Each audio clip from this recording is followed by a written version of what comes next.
여러분들에게는 자유, 민주주의, 그리고 쌀밥에 김치, 이거 평범하고 당연한 거예요. 그러나 어떤 사람에게는 그것이 눈물을 흘리며 감사하며 먹을 수 있는 진미가 되고 마음의 평화가 되는 거예요. 하나님께서 우리나라를 보호하사 이만큼 평화를 유지고 있는데 만약에 그런 일이 없어야 되겠지만은 전쟁이 일어났다 하면 우리도 자유와 민주, 따뜻한 쌀밥에 김치 얹어서 먹는 거, 이것이 얼마나 비범이 될까, 그런 생각을 혹시 해봤는지 모르겠습니다. 저는 여러분들에게 무슨 큰 거, 특별한 것 가지고 자꾸 우리 식구끼리 감사하자 이렇게 말할 수도 있지만은 평범해서 때로는 지루할 정도의 일상이 최상이요, 행복이요, 축복이요, 감사거리인 줄 알고 여러분 평범함을 비범함으로 생각하며 감사의 영에 사로잡힐 수 있는 아름다운 11월 달이 되어지기를 축원을 드립니다. 여러분 잘 아시잖아요. 이 야곱이 좀 사기기가 많았어요. 그래가지고 형님 에서의 장자권을 빼앗은 거예요. 밭죽 하나에. 그 당시에는 장자는 아버지의 유산의 최소 10분의 8, 최대 10분의 9를 가질 수 있는 특권이 있는 거예요. 이거는 엄청나게 중요한 것이었어요. 그것을 나중에 사기쳐 빼앗긴 것을 알았던 에서가 이 녀석 나 죽여버릴 거야 하니까 야곱이 광야에 나가가지고 도망 다니면서 30년 동안, 그래도 이제는 좀 안정이 되니까요, 사람 누구나 다 똑같아요. 나이 들면 고향 땅 가서 살다가 죽고 싶은 거예요. 그래서 무작정 처자식들 데리고 형님에게 연락도 안 하고 고향 땅으로 가잖아요. 고향 땅이 저기서 보여요. 근데 형님 에서가 와가지고 나를 어떻게 할 것인가 조마조마할 텐데 창세기 33장 4절에 보니 그들의 극적인 상봉이 이렇게 기록되어 있어요. 우리 한번 다 같이 봉독하도록 합니다. 에서가 달려와서 그를 맞이하여 안고 목을 어긋맞추어 그와 입맞추고 서로 우니라. 아멘. 무슨 뜻이에요? 사기치고 도망가고 장자권을 뺏었던 에서는 형님 마음 얻으려고 형님 보면 달려가는 게 당연한 거예요. 아이고, 형님을 안고 이렇게 입 맞췄다는 것은 동성애가 아니에요. 그 당시에 그 문화예요. 그리고 서로 울었다 그랬어요.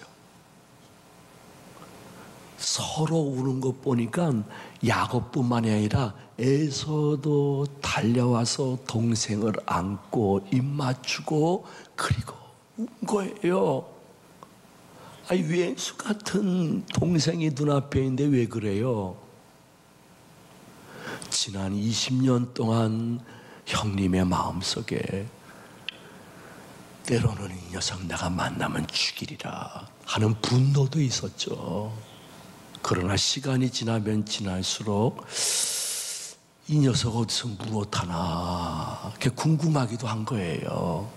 그리고 문득 그 녀석 참 보고 싶네 하다가도 에이 하고 기억을 던져버리고 잊어버렸는데, 시간이 지나면 지날수록 이 녀석 뭐하지?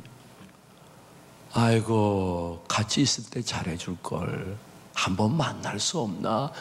다른 사람에게 얘기하지 않았지만은 마음속에 그러한 그리움이 있었기 때문에 동시에 티격티격 싸우면서 살았지만은 그때가 지금보다 더 좋았던 시절인 것이 마음속에 추억이 되기 때문에 그 왼수 같은 야곱을 만나는데 달려간 거예요. 아는 거예요. 그리고 키스를 하고 막 반갑다고 우는 거예요. 사람은 살아가면서 여러 가지의 성품과 여러 가지 상황 속에서 자신의 감정을 표현할 수 있지만은, 기독교인이 된다는 것의 감정의 핵심은 무엇이냐 하면, 할 수 있거든 어떠한 큰 것, 특별한 것보다는 자신의 일상 속에 평범하게 반복되어지는 것이 놀라운 행복이요 감사인 줄 알고, 서로 있을 때 잘해야지 하면서 현재를 잘 경영해 나갈 수 있는 의무와 특권이 우리들에게 있어야 될 줄로 믿으시기를 바랍니다. 이 말씀이 혹시 성도님들 가운데 해당되시는 분이 있으면, 아이고 오늘 목사님이 나를 위해서 설교 준비하셨구나, 고맙다. 잘 삶의 지혜로 적용할 수 있는 좋은 이 시간 되시기를 축복을 드립니다. 전 개인적으로는 그렇게 생각해요. 여러분, 내 가정에 내 남편이, 내 아내가, 내 자식이 다른 교인들보다 특별하고 탁월하고 월등하게 잘 되기를 바라는 기도하지 말아요. 때로는 내가 일가친척 중에 다른 집보다 정말 모든 면에 있어서 특별하고 우월하고 놀랍도록 부러워할 만한 위치까지 올라가기를 위해서 기도하지 마세요. 왜 그런 줄 알아요? 사람은 사촌이 땅을 사면 배합해 하는 것이, 이거는 믿음과 상관이 없이 있는 일인데, 내가 특별하게 많이 좋은 것들을 받아가지고 다른 가난한 교인들과 그리고 어려운 일가친척들에게 정말 이자 받지 않고 나눠주려고 그러면 그런 기도해요. 그런데 나눠주지도 않고 나만 배만 계속 채우려고 하면서 교회나 일가친척들은 모였을 때 자식 자랑하고 사업 자랑하려면 그런 기도하지 말아요. 저는 심지어 여러분에게 이런 말씀 올리고 싶어요. 이야, 생각지도 않은 놀라운 기도 응답을 받아서 이건 어디 가서나 자랑할 만한 일이 내 가정에, 내 자식에게 생겼어요. 그러면 조용히 하나님께만 감사헌금해요. 그리고 일가친척이나 가까운 교인들에게도 일부러 말하지 말아요. 그분들이 알아서 얘기해 주면 모르지만은 일부러 말씀하지 말아요. 이유는 왜 그런 줄 알아요? 앞에서는 축하합니다, 축복합니다, 참 잘 됐습니다 하지만은 뒤에서는 그 교인이나 그 일가 친척이 상대적인 박탈감을 느끼는 거예요. 그래서 자신을 자학하거나 자신의 남편이나 아내, 자식을 참, 야, 저 사람은 저런데, 어? 저 집사님네는 저렇다니 넌 뭐냐, 더 가정이 아파할 수 있는 그러한 지름길이 될 수가 있는 거예요. 여러분, 다른 사람보다 뭐가 특출나기보다는 다른 사람만큼 평범하지만 그 정도로 살아가면서 뒤엉켜 사는 것이 삶의 지혜요, 행복이라는 것을 알 수 있는 탁월한 삶의 지혜가 계시기를 소망을 드립니다. 저는 이 교회에서 부목사로 오래 있었어요. 그때 원로 목사님을 뭐 교회라든지 노예라든지 총회 다닐 때 이렇게 모시고 다닐 때가 있었어요. 참 놀라운 사람, 놀라운 것은 어떠한 목사님이나 어떠한 장로님이나 원로 목사님을 미워하고 증오하는 사람이 없는 거예요. 이야, 거기서 내가 딱 하나 배운 게 있어요. 그거 제가 담임돼서 지금까지 써먹는 거예요. 뭔지 알아요? 왜 원로 목사님께는 그 많은 사람들과 심지어 지도급에 있는 사람도 원로 목사님을 미워하거나 증오하는 사람이 없었을까? 원로 목사님은 그 당시에 우리 교회가 그래도 좀 큰 교회였어요. 그런데 소형교회나 중형교회 목사님 장로님 만났을 때 교회 자랑하는 걸 못 봤어요. 그리고 우리 교회가 지금 몇 명 모이고 1년 예산이 얼마인데 결산이 얼마 나왔고 우리 교회 내에 뭐 의사와 검사와 뭐 판사와 뭐 사업하시는 분이 몇 명이라고 이렇게 얘기하시는 목사님들이 계세요. 근데 목사님은 그런 말씀을 안 하시는 거예요. 사람이라는 게 그냥 중형교회, 소형교회 장로님, 권사님 혹은 목사님 만나도 아이 목사님 교회 많이 부흥하죠. 그러면 아이고 요새 부흥하는 데가 어디 있어요. 그냥 다 힘들게 목회하는 거죠. 저도 똑같아요. 해서 큰 교회 목사님 티가 거의 안 나는 거예요. 그러니까 다른 교회 목사님도 작지만 큰 교회 목사님과 이렇게 자연스럽고 평범하게 대화할 수 있구나. 그런데 마음도 터놓을 수 있구나. 그 적이 없는 거예요. 그거 배워가지고 저도 많이 써먹었어요. 그래서 저도 많이 저를 미워하거나 증오하는 사람이 없는 거예요. 그러므로 여러분들 어떻게 사정에 따라 다 받는 마음은 다르겠지만요. 인생 살아가면서 너무 비범하거나 탁월하려고 하지 말고 그거 자꾸만 내세워서 자랑하지 말아요. 상대방과 거의 성육신 비슷하게 내려와서 같이 평범 속에 뒤엉키는 것이 그것이 신앙생활이나 가정생활이나 여러분들이 사회생활하는 인간관계에서 승리할 수 있는 비법인 줄로 믿으시기를 바랍니다. 그리고 참 이 감사하는 말을 하는 사람들은요 희한한 일인데요 감사하면 감사할 일이 생기는 거예요. 더 생기는 거예요. 그래 에베소서 5장 4절에서는 이렇게까지 말하고 있는 거예요.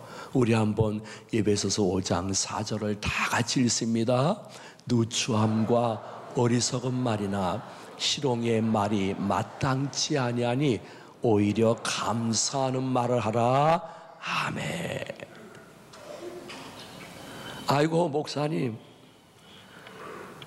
저는 정말 지금 감사라는 단어가 사치일 정도로 인생의 내리막길과 막장을 지금 걷고 있습니다.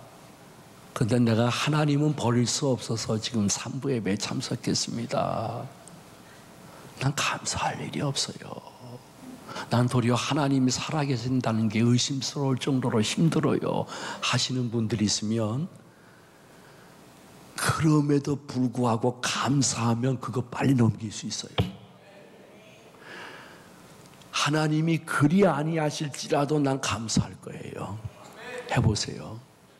애들과 함께 내 아내 남편과 함께 앉아가지고 우리 그래도 아직 이런 거보다 남은 게 이거 있잖아. 우리 감사하자. 우리 애들은 어렸을 때 아빠가 하는 이 말이 제일 싫었대요.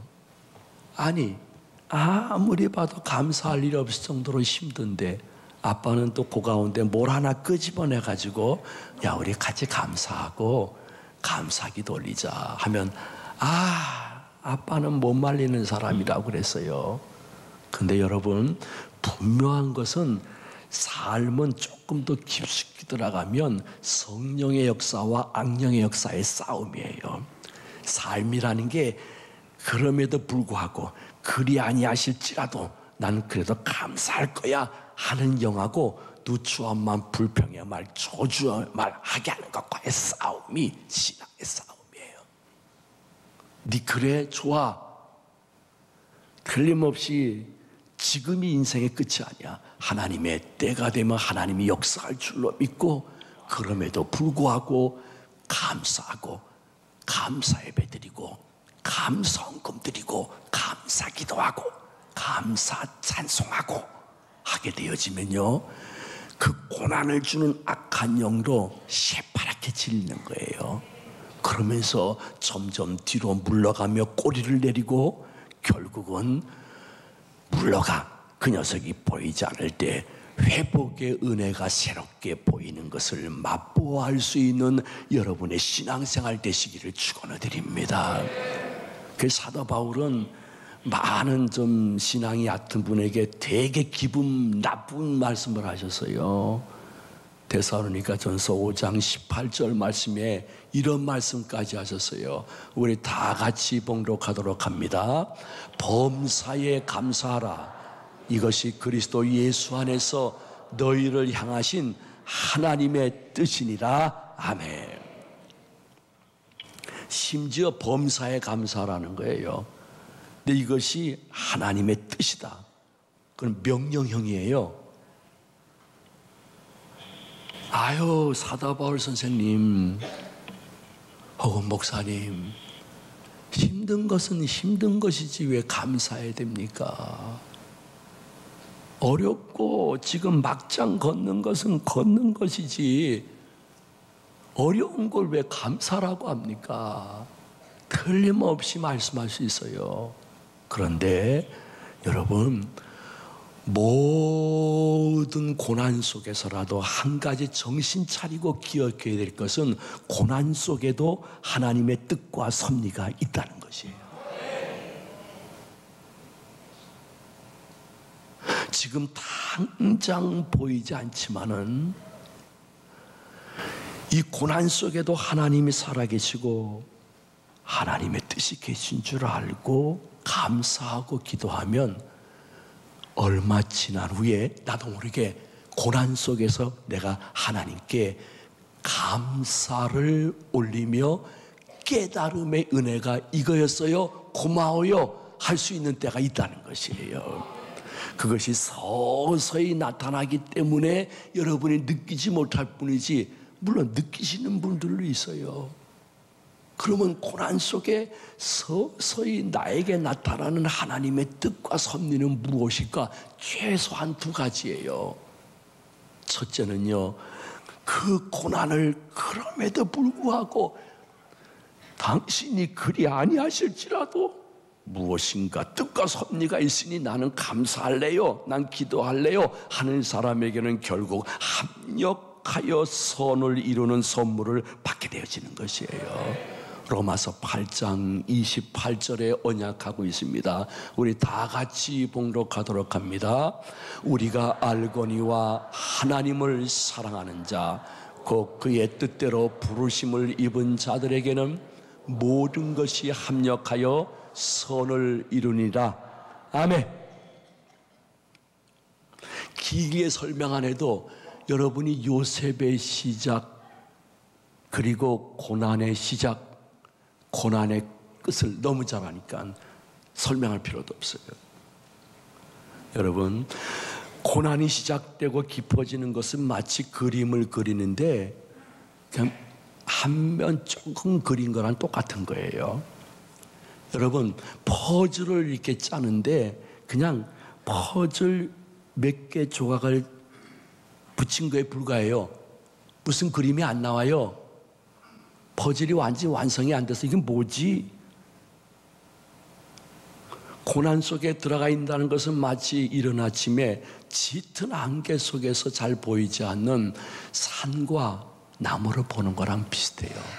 근데 점점 고난 속에서 아직 하나님이 등 돌리지 않으실 거야 하고 감사하고 기도하며 신앙생활 하시는 분들에게는 서서히 그림이 완성되어지고 퍼즐이 완성되어지고 안개가 걷히고 새로운 햇빛이 비춰지게 됐을 때, 그때 느낄 수 있는 것은 고난 속에도 하나님이 저와 동행하셨습니다.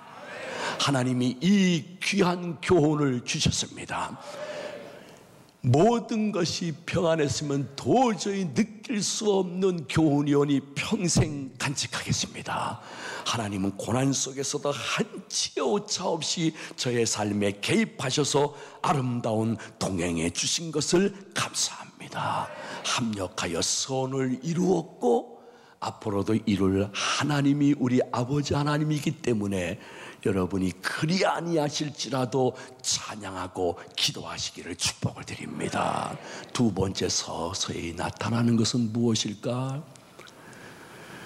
그것은 고난 없이는 그 사람의 인격과 믿음이 거룩하고 강해질 수 없어요. 진짜예요, 진짜. 여러분 가운데 1년 내내 아무 고난 없고 모든 것이 평안한 사람들은 교만한 점하고 정신 차려야 돼요. 일부러 내가 요청할 필요는 없지만은 고난을 통해서만 그 사람의 인격과 믿음이 거룩해지고 강해지는 거예요. 그게 잘 감사와 기도로 통과한 사람에게는 욥을 보니까 그 결과가 갑절의복으로 나타나는 거예요. 욥기 42장 우리 10절을 우리 다 한 목소리로 봉독하도록 합니다. 욥이 그의 친구들을 위하여 기도할 때 여호와께서 욥의 공경을 돌이키시고 여호와께서 욥에게 이전 모든 소유보다 갑절이나 주신지라. 아멘. 전에는 친구들하고 변론만 거예요, 고난 속에. 근데 고난을 잘 섬기고 견뎠더니 이건 기적이에요. 이 왼수 같은 친구들을 위해서 자기 기도 시간에 이름 들어 그들을 위해서 기도해 주는 거예요. 이거는 고난을 선용한 사람 외에는 누구도 할 수 없는 얘기예요.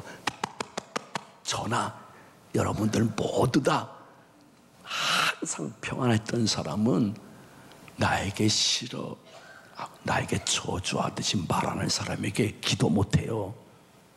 근데 고난을 제대로 통과하게 되면 그 나쁜 친구들을 위해서 도리어 축복 기도하니까 아버지 하나님이 합격하고 그의 자녀들과 재산에게 너무너무 평안했던 사람들보다 배나 더 복을 주시는 역사가 시공을 초월해서 성경은 성취되는 줄로 믿고 여러분도 그렇게 고난을 선용할 수 있는 은혜를 받으시기를 축원드립니다.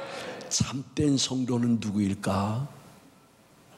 이런 두 가지 이유 때문에 고난이 오면 그대로 받아들이는 사람입니다. 그리고 자기를 내려놓습니다. 여전히 저기 서셔서 나한테 원래 말씀하시는 하나님께 오랜만에 가까이 가서 그분의 품에 안기는 맡기는 믿음으로 바뀝니다. 그러면서 내 입에서 고난 속에 있을 수 없는 일, 감사와 찬송과 기도가 나옵니다. 다시 말씀드립니다. 진정한 기독교인은 고난의 두 가지 유익성 때문에 고난을 받아들입니다. 나를 내려놓습니다. 여전히 거기 계시는 그분 품에 가서 안깁니다. 그래서 나도 모르게 찬송과 감사와 기도가 나옵니다. 그렇게 됐을 때 벌써 합력하여 선을 이루는 은혜와 내 인품과 믿음이 거룩하고 순결해지며 점점 회복의 은혜가 여러분뿐만이 아니라 여러분 자손들에게 임하는 복스러운 가을과 겨울을 보내시기를 축복을 드립니다. 말씀을 마칩니다. 저는 인생을 살아가면서 교회 다니면서 끊임없이 불평하고 의심하는 사람처럼 세상에 제일 불쌍한 사람이 없다고 생각합니다. 교회를 다니면 그러나 이 직분을 받았는데 끊임없이 자녀들 보는 앞에서 무표정, 불만의 표정, 그리고 입만 벌리면 비판하고 불평하고 사람에 대해서 저주의 말을 하는 것만큼 나는 교회 안 다니는 사람들은 괜찮다고 생각합니다. 근데 교회 다니면서 그렇게 하는 것처럼 세상에 저는 바보가 없다고 생각합니다. 구원은 우리의 노력과 결단이 전혀 필요 없는 예수 그리스도의 온전한 은혜이지만은, 구원받은 이후에 여러분들이 삶을 만들어갈 때 복받을 사람들의 입술과 삶의 핵심은 무엇일까? 주어진 일상의 반복을 지루하다 하지 않고 도리어 감사하고 일상에 깨지지 않기를 위해서 기도할 수 있는 사람이 여러분입니다.